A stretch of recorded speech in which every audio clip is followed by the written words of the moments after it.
I prayed that the wooden floorboards wouldn't creak under my weight as I got out of the bed, because God knows that hell had no fury like Her Majesty awoken suddenly from her slumber.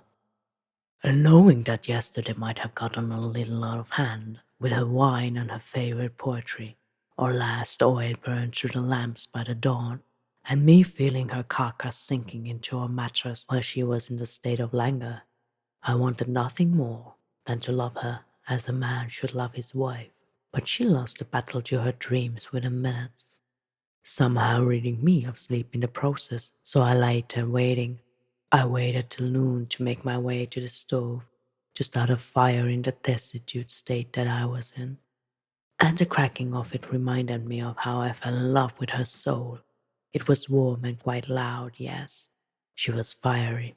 One could easily get burned by her if not careful.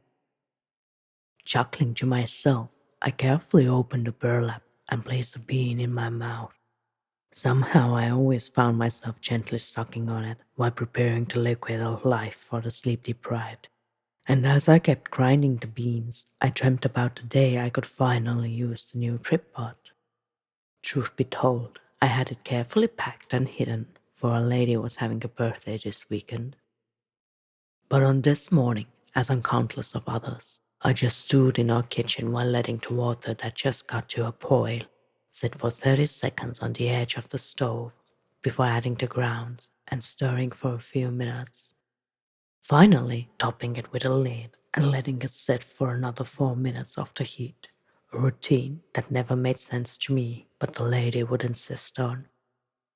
I can hear the soft creaks of the floor as I carefully pour the mixture into 2 cups and catch myself on the thought that even if she were 6 feet under, coffee would raise her from her slumber and bring her to me.